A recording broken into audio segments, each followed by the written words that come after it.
Bonjour à tous et bienvenue dans une nouvelle émission de Paris Gagnant. Bonjour Benoît. Bonjour Pierre, bonjour tout le monde. Veille de Ligue des Champions pour le Stade Brestois, ce sera bien évidemment un des points importants de notre émission. Mais on parlera plus largement de Ligue des Champions puisque ça y est, la coupe revient.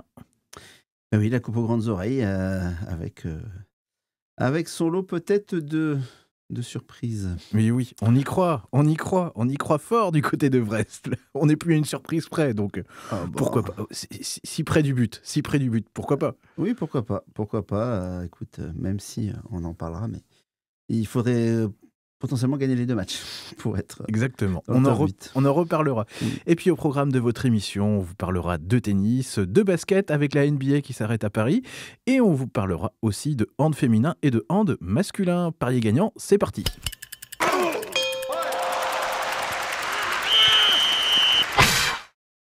Et on débute par un point Ligue des Champions. Brest rejoue ce soir la Ligue des Champions. Rien que de dire que cette phrase, c'est complètement dingue. Reprise et fin donc de cette phase de qualification avec un déplacement pour les Brestois qui se rendent en Allemagne à Gelsenkirchen dans le stade du Schalke 04. À tes souhaits. Ah oui. Voilà, c'est prononciation allemande. 1000 supporters ce soir, de ce que j'ai compris, avec le président qui a payé 25% de l'avion, parce qu'il a frété un avion. Je ne sais pas si tu as lu l'article. Oui, avec un petit coup de main. Sympa. Bah écoute, ouais, c'est bienvenu quand même. Ah, Et je pense que les 1000 supporters brestois, on risque de les entendre. Bah oui, c'est un peu comme c'était quoi le derby de Rennes, et il y avait 1500 je crois en été de mémoire. C'est plus près, ouais. Oui, c'est un peu plus vrai. Et non, mais c'est toujours il y a ce côté. En fait, ils s'aiment bien quand même les supporters, les ultras et les présidents, même si des fois, bon voilà, ils veulent se faire entendre, parce que je sais pas si tu avais vu la dernière match de la Coupe de France, c'était marqué rendez-vous au Stade de France. Alors qu'ils voulaient pas. Ouais, voilà. Pour la Coupe de France, ils veulent y aller. Donnez-nous le Stade de France. Ils veulent y aller pour la Coupe de France, ils veulent pas. Petite blagounette par rapport c'était bon enfant. à la question que se posaient les propriétaires du Stade brestois, s'il fallait jouer le barrage ou les huitièmes, s'ils ont lieu, s'il fallait pas faire le match au Stade de France. Et les ultras n'en voulaient pas. Et là, bien sûr, pour la Coupe de France, si tu vas en finale, t'es obligé d'être au Stade de France. Donc c'était la petite joke. Ouais. Et alors, les Brestois vont se déplacer en Allemagne, rencontrer le Shakhtar Donetsk. Alors, on veut bien ton regard sur ce match, en termes, peut-être en termes d'enjeux. Est-ce que tu peux nous resituer les enjeux ? Ah bah de toute façon, nous, ça, on est le conditionnel. Si on gagne, écoute, on sera très bien parti pour être top 8. Mais comme je dis, c'est pas forcément une condition. Il faut gagner, mais c'est pas suffisant. Pourquoi ? Parce que ton dernier match, c'est Madrid, était censé prendre 0 points. En principe, techniquement, il y a plus de probabilité que tu n'en prennes aucun que 3. Donc pour pas avoir de regret, pour jouer le coup à fond, il faudrait battre le Shakhtar, parce que c'est Shakhtar, c'est pas Shakhtar. C'est Shakhtar de Il faut dire Shakhtar ou Shakhtar ? Je crois que c'est Shakhtar. Ok. Il me semble. Bon, peu importe. C'est Donetsk en tout cas. Et eux, ils sont en trêve. Parce qu'en fait, ça fait depuis mi-décembre, je crois. Donc ça fait plus d'un mois qu'ils n'ont pas joué un match officiel. Donc là, il y a deux camps qui s'affrontent. Il y en a qui vont dire c'est bon, ils sont frais. Alors que le Stade Brestois enchaîne un match tous les 3 jours depuis 1 ou 2 semaines. Bien sûr. Alors, toi, tu es plutôt de quelle école ? C'est Eric Roy qui dit rien ne vaut les matchs. Alors les Brestois s'entraînent plus trop en fait. C'est plutôt de la récup. C'est un peu comme en NBA. Tu vois, en NBA, tu joues, tu t'entraînes pas trop pendant la saison parce que t'as pas le temps. T'as des matchs tous les 3 jours. Là, c'est un peu ce qui se passe aussi. Bon, ça les empêche pas. On est mieux là. On est sur une pente ascendante, malgré que tu bricoles. Là, t'as fait un 4-2-2-2 contre Rennes, qu'il n'avait jamais testé. Bah écoute, les joueurs ont répondu présent. Il y a du Zogbe qu'il a mis à Rennes, mais qui peut pas parce qu'il n'est pas inscrit sur la liste de la Ligue des Champions, donc il va mettre sûrement Père Alage en latéral gauche. Qui a donné complète satisfaction face au FC Nantes en Coupe de France. Ouais, vu ses qualités physiques, il peut faire l'essuie-glace, quoi. Il est même par rapport à un arrière latéral, il est technique. par rapport à ce que peut être un arrière latéral. Donc oui, ça peut compenser des choses. Alors là, ce matin, j'ai regardé la vidéo des joueurs de Brest qui montaient dans l'avion. Donc je regardais qui était dedans. Qui était dedans. Et donc les Smelou et Koulibaly étaient. Il y avait justement 2 gars qui faisaient plaisir à voir. Voilà, ça c'est plutôt sympa. Donc Pierre Lesmelou et Koulibaly sont de retour dans le groupe brestois. On peut se dire que s'ils les envoient, ils sont aptes à jouer. Alors, pas 90 minutes, faut pas rêver. Mais bon, si tu as, on en parlait avant l'émission, là, un Lesmelou qui rentre potentiellement la 70e, que tu perdes, que tu gagnes ou que tu fais match nul, bon, bah, il va faire du bien, quoi. Il va faire du bien. Puis Koulibaly, c'est toujours bien aussi d'avoir un défenseur comme ça sous la main. Si Chardonnay ou Ndiaye se blesse, bah, tu l'as, quoi. Donc, voilà, petit à petit, on va essayer de récupérer nos forces vives. Avec aussi, je ne sais pas si tu l'as vu ou si vous l'avez vu, on est sur un joueur de Laval d'une valeur de 2 millions, mais on n'est pas tout seul dessus. D'accord. Voilà, qui a... alors, j'ai zappé son nom, mais c'est un défenseur. Voilà, un défenseur, joueur de Laval, qui vaut 2 millions. Et Lorenzi est sur le dossier, donc bah écoute, ce serait pas mal si on pouvait l'avoir. Voilà. Alors, on peut peut-être juste préciser par rapport au match qui aura lieu en Allemagne à Gelsenkirchen, j'aime bien le dire. Ouais. Juste ça fait plaisir. Là, c'est la 7e journée. Il y aura encore un match après celui-ci. Oui. Il y a un scénario, il y a des scénarios qui voient Brest, du coup, ne pas se qualifier pour les barrages, ou c'est presque fait à 99 Oh non, mais ça, faut pas avoir peur. Mais non, mais ça c'est fait. C'est-à-dire que, de toute façon, c'est simple. Le 25e, c'est le PSG, ils ont 7 points. On en a 13. Tu fais un rapide calcul, c'est-à-dire que PSG, il faut qu'il gagne ses 2 derniers matchs. Ouais. Je sais pas si tu y crois. C'est probable. Ah bon? Contre City, ça fait partie de... Ouais, enfin, excuse-moi, mais bon, déjà, City, je ne vais pas les battre. Après, bon, si ça peut te rassurer, le 26e, c'est Stuttgart. Ah, dernière journée, c'est Stuttgart-PSG. Ah, ok. Voilà. Et le 24e, c'est Zagreb. Ce qu'il faudrait que Zagreb, en fait, ils vont à Arsenal. Tu vois, Zagreb, franchement, battre Arsenal. Et je crois qu'à la fin, le dernier match de Zagreb, de ce que j'avais entendu dire, je crois que c'est du Milan AC. Zagreb, Milan AC. Donc, bon, voilà, je veux dire, en barrage, pour moi, on y est. Maintenant, la question, c'est pas ça. Alors, déjà, c'est fou de se dire, bon, le barrage, on y est, c'est bon. C'est de se savoir si tu vas être top 8 ou pas. Voilà, top 8, ce qui serait un truc totalement fou. Non, mais c'est... En fait, là, le problème, c'est qu'on commence à s'habituer. Ouais. C'est vrai, on commence à s'habituer, en fait, à voir Brest performer en Ligue des Champions.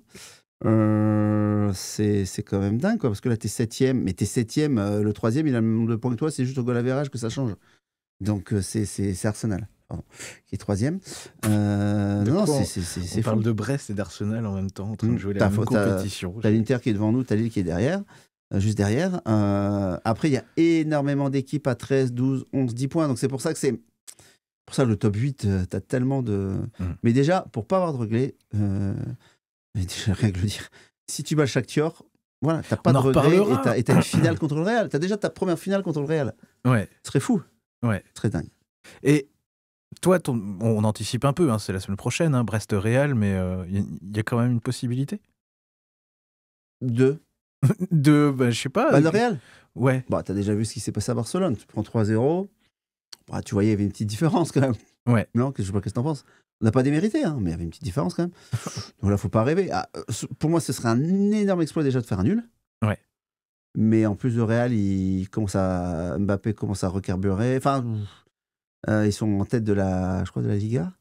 Enfin, faut pas rêver. Par contre, ce match-là, tu joues sur Football Manager ou sur FIFA. T'en prends 5. Hein. Brest Real, oui, si tu fais le truc. Après, écoute, si on récupère quelques forces vives, si t'as il faut un grand biseau, il faut que les mecs soient 120%. Ils l'ont déjà fait, hein. Mais quand tu vois contre Eindhoven, on gagne 1-0, mais Biseau, ce qu'il fait, bon, contre Madrid, non, mais bon, ce sera déjà très bien. Franchement, tu bats le Shakhtar, ce sera fait. Après, tu te prends une valise contre Real. C'est pas très très grave, en fait. T'auras fait ton truc. Et on aura encore la chance de voir au moins un match à Guingamp, parce que c'est à Guingamp qu'on jouera. Voilà, ça c'est fait. Ça, c'est presque une certitude. Oui. On continue à parler des clubs brestois avec maintenant le Brest-Bretagne Handball. Alors, comment ça se passe la campagne en Ligue des Champions des filles? Alors déjà, j'avais été voir le match, je t'avais pas dit ça? C'était pas la semaine dernière, mais j'en avais pas encore parlé ici. J'avais été voir Brest-Strasbourg en championnat national, on va dire. Bon, voilà, c'était galère. Hein. Ça a été poussif et puis elles se sont bien détachées à la fin. Mais bon, c'est parce qu'elles avaient aussi joué un match de Ligue des Champions avant, c'était Bucarest, qu'elles avaient bien maîtrisé. Et là, bah écoute, elles n'ont pas démérité parce qu'elles ont perdu d'un but à Győr. Voilà, Győr qui est le gros club féminin depuis des années. Le club hongrois, non, c'était. Écoute, elles ont rendu une belle copie. Après, elles perdent encore. Elles avaient perdu à la maison d'un but contre Győr. Là, elles perdent d'un but là-bas. Ce qui prouve bien qu'elles font partie du top 5, top 6 des équipes européennes. Brest, il n'y a pas à rougir là-dessus. Par contre, mais non, bon, on ne pourra pas passer directement, comment j'allais dire, en quart de finale, pardon. Parce que voilà, ça va être trop compliqué. Donc maintenant, il faut assurer la 3e ou 4e place pour faire un match de barrage contre les 5e ou 6e, qui, je pense, voilà, elles arriveront ça sera à leur portée, en fait, tout simplement. Mais non, écoute, à voir, mais c'est très intéressant, cette Ligue des champions femmes, sachant que c'est Metz qui caracole en tête dans l'autre groupe. Avec 9 victoires, 1 nul. Bravo Metz, franchement, c'est top pour le hand féminin. Et en championnat de France pour les Brestoises, comment ça se déroule? Oui, alors championnat de France, égalité Metz-Brest. Donc ça va être comme tous les ans, quoi. Les confrontations. Confrontations. Voilà, il y a beaucoup de.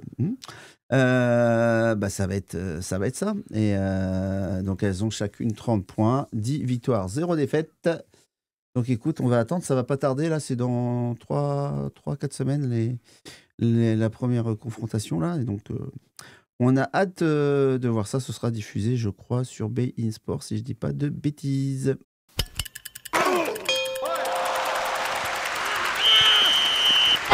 Et dans cette deuxième partie d'émission, on parle toujours de Ligue des Champions et de Paris. Et là, tu nous proposes de revenir peut-être dans un premier temps sur un sujet que tu avais déjà évoqué il y a quelques semaines dans notre émission. C'était de s'intéresser à Brest Shakhtar Donetsk. Ouais, en fin d'année dernière, je vous avais dit Donetsk était favori, mais j'étais sûr que le jour du match, ce serait l'inverse. Bon, ça y est, hein, c'est inversé. C'est Brest favori, alors pas de beaucoup, hein, mais Brest favori à 2,55, 2,60.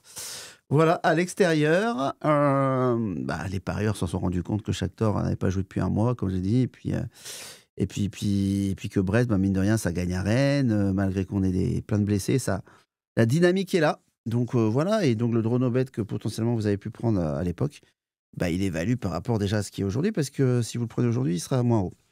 Voilà, et je reste persuadé que malgré tous les blessés qu'on a, même avec un Pereira à l'âge latéral, on est capable de au moins ramener un point de là-bas. Donc au pire, votre pari sera remboursé, mais je pense que Shakhtar Donetsk, à un moment donné, physiquement, ça va peiner à la 60, 65e, 70e minute, parce que ils n'ont pas fait un vrai match de 90 minutes depuis un mois, quoi. Et voilà, et rien ne remplace les matchs, comme j'ai dit.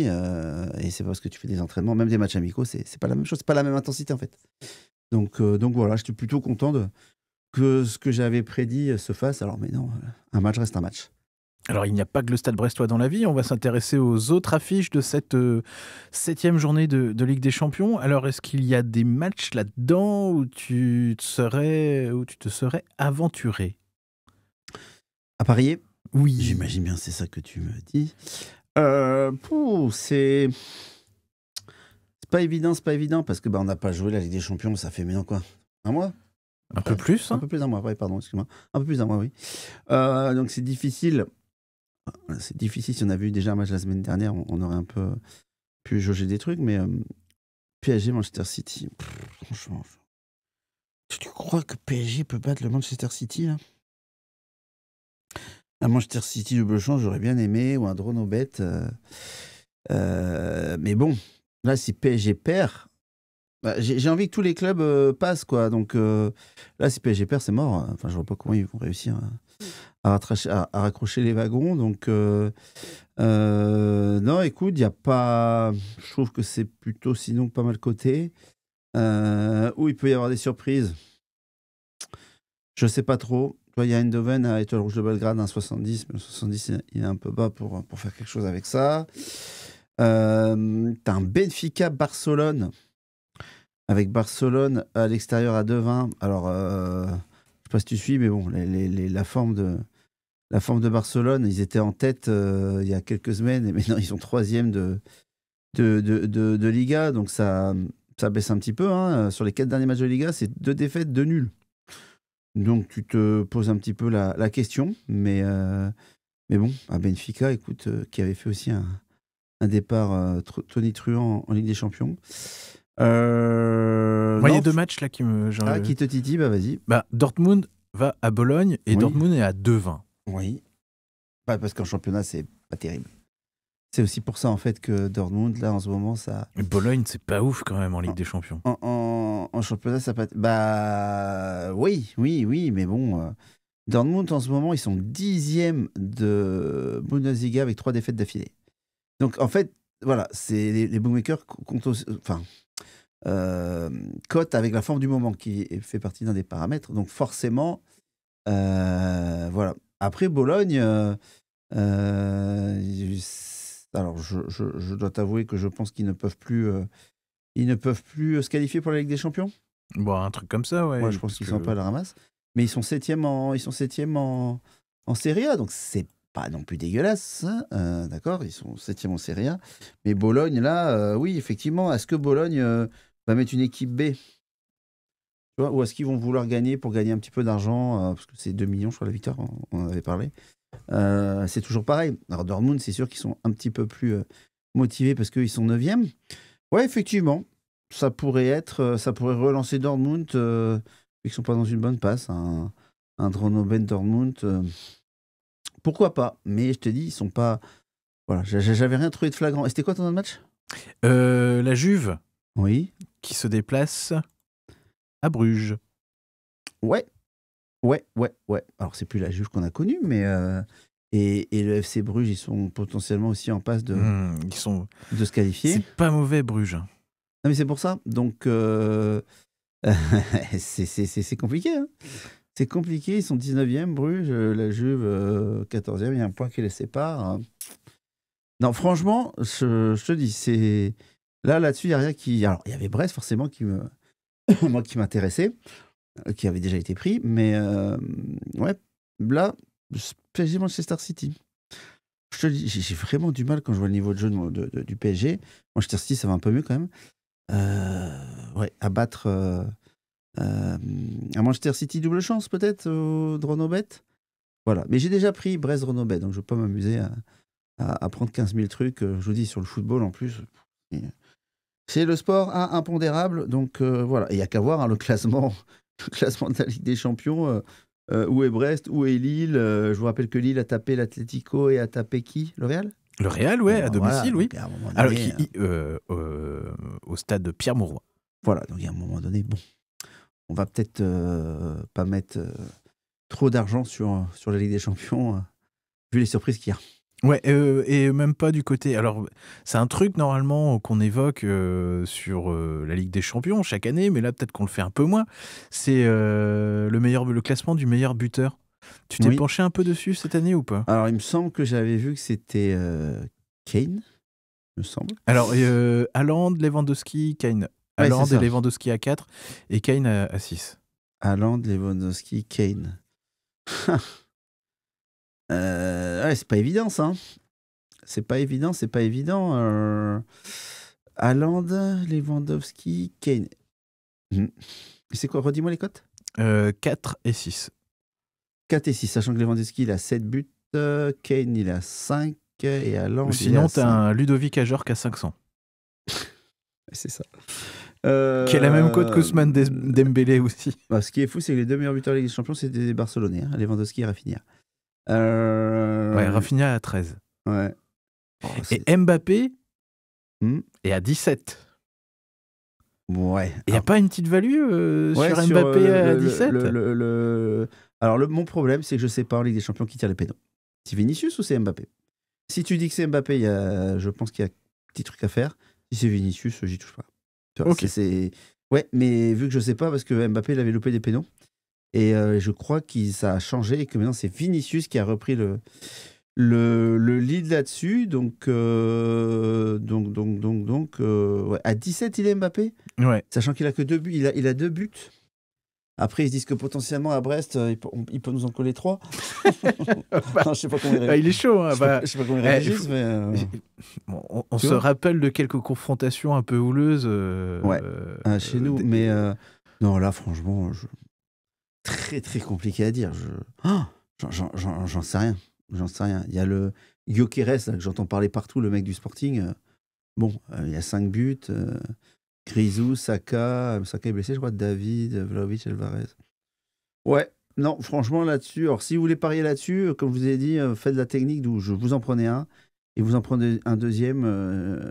Si c'est le deuxième, vous êtes remboursé du premier, parce qu'on n'est jamais à l'abri de blessures. Donc, alors, par contre, si Lewandowski se blesse, eh ben, je vous conseille tout de suite d'aller sur ce pari-là, en fait, et d'aller chercher, je sais pas moi, Kane, Rafinha, parce que forcément, il y aura valu. Parce que si Lewandowski se blesse gravement, eh ben, il ne pourra pas être meilleur buteur de Ligue des Champions, tout simplement.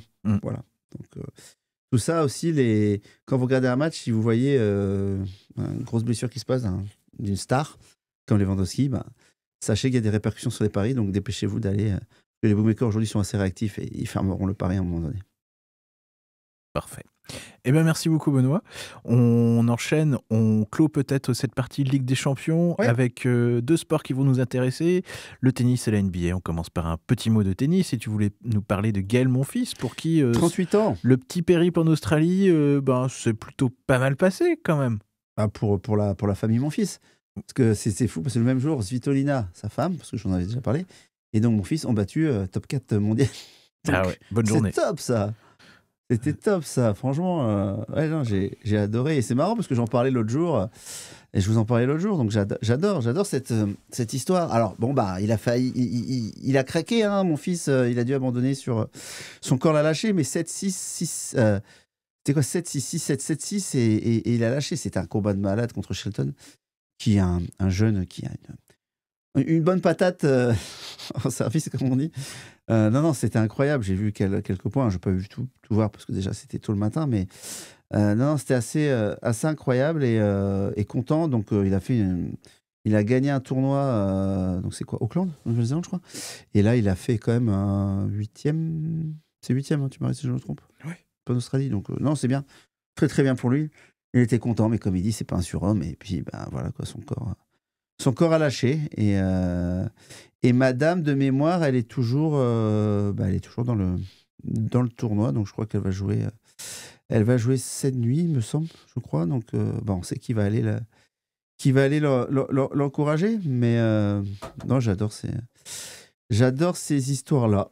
Donc c'est ça, c'est Milton Keynes contre Svitolina. Donc allez, tu vois, ça serait pas la femme de mon fils, je le suivrais pas forcément, mais là ça me fait rire, ce couple-là, c'est quand même une belle histoire. Voilà. Donc et Djoko, voilà, c'est tombé. A battu Alcaraz en 4-7. Donc Papy Djoko est toujours là. Attention, la jeunesse, il va pas lâcher comme ça.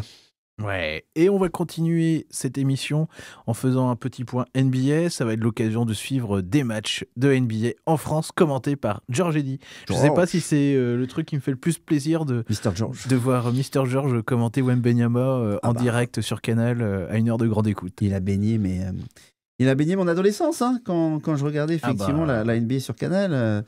Ouais, avec sa casquette légendaire et puis son petit accent. Non, franchement. Alors moi j'ai Bein, donc je vais regarder sur Bein. Mais très sympa ce clin d'œil. Ouais, Wemby débarque dans la capitale jeudi soir et samedi soir. Alors ça va pas être une partie de plaisir parce qu'en face c'est Indiana. Voilà, Indiana, 5e de la conférence Est. 24 victoires, 19 défaites. Donc potentiellement, si déjà San Antonio faisait 1-1. Ce serait bien pour eux. Et je suis plutôt content parce qu'ils sont sur 3 défaites d'affilée là. Ils ont pris quelques petites valises quand même. Donc s'ils pouvaient continuer, ils ont perdu au 8 et ils ont perdu 2 fois chez eux contre les Grizzlies. Voilà, s'ils pouvaient continuer leur petite série de défaites, moi je serais très content parce que tu vois, c'était 39,5 le cut, c'est redescendu à 38,5. Et s'ils perdent comme ça va redescendre et on va se rapprocher du cut qu'on a pris. Et ça va de nouveau potentiellement être possible. Donc voilà. Mais Wemby, je pense qu'il va être surmotivé. Donc allez, je voudrais bien que... Allez, un petit record de points. Ouais, mais je voudrais bien que San Antonio perde les 2 matchs, mais ça va être compliqué. T'as Miles Turner en face de lui. Donc déjà 1-1. Allez, s'il ramène 1-1 contre Indiana, bon, moi, en tant que parieur, ça m'irait. On va dire que ça m'irait. Voilà. Je ferai pas le difficile. Par contre, il ne faut pas qu'ils gagnent les 2 matchs, quoi. Ça me saoulerait. Parce qu'après Indiana, ils enchaînent à la maison contre les Clippers. Pas gagné. Milwaukee, c'est pas gagné. Miami chez eux, enfin ils reçoivent Miami, c'est pas gagné, puis après ils se déplacent à Memphis, à Atlanta, à Charlotte, à Orlando, à Washington, à Boston. Donc là, les 10 prochains matchs, si j'inclus Indiana, s'ils pouvaient me faire un 3-7, 3 victoires, 7 défaites, ça m'arrangerait bien. Ça m'arrangerait bien. Et on verra ça, on refera le point mi-février, juste avant la Saint-Valentin. Voilà, ils ont un match le 13 février. Eh bien parfait, merci beaucoup Benoît.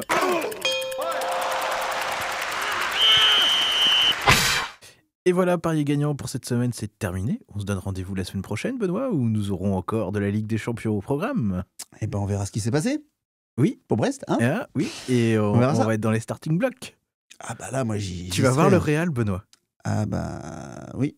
Non, pour l'instant, j'y suis pas, mais je vais voir le Real. C'est assez... c'est quand même... Alors après, c'est pas une histoire de supporters et tout, mais honnêtement, sur la dernière décennie, c'est la plus grande équipe d'Europe. Oui, d'accord oui, c'est les faits, c'est pas moi qui... C'est 15 Ligues des Champions, non? Voilà. J'imagine la gueule des mecs. Bon, on va jouer où? Roudourou. Quoi? Roudourou. À Guingamp. À Guingamp. Et on s'arrête où? Pleuret-Trégor, la gare. Ouais. L'arrêt, c'est Pleuret-Trégor. Non, ils vont venir en bus. Non, oui, ils vont pas dans le train. En avion. Jusqu'à Brest. Hein? Jusqu'à Brest. Non, ils vont pas. Il y a un aéroport. Les mecs vont s'arrêter à Lannion. Un truc comme ça. Jet. Ah oui, ils vont venir en jet, oui, bien sûr. Ah non, mais ça va être. Quand ils vont voir la gueule du stade et tout. Quoique le stade, c'est un petit stade sympa. Hein. Oui. Permis. Voilà, ça aurait été cool de les voir à Francis Leblé quand même. Ouais. Ah bah là, c'était encore pire parce que Francis Leblé, c'est plus vieux que. Ah, c'est le petit côté rustique de Francis. Ah, mais ouais. Non, mais oui, ça va être. En plus, je suis placé, moi, je vais les entendre parler, quoi. C'est top. Non, franchement, c'est... Tu vas voir Kiki, tu vas voir Vinicius. J'ai déjà vu, mais Vinicius, Courtois, je sais pas s'il sera dans les buts, mais normalement, oui. Non, enfin, c'est... Voilà, super, ça va être... C'est un peu le cadeau de Noël. Vénard. Hein, donc, bon, voilà. Eh ben, on va... Je vous raconterai. On va préparer ce match avec attention. Oui, c'est ça, en espérant qu'on a récupéré encore... quelques joueurs. Et petite parenthèse, et après j'arrête. Bradley Loco aussi recourt, et ça fait très plaisir.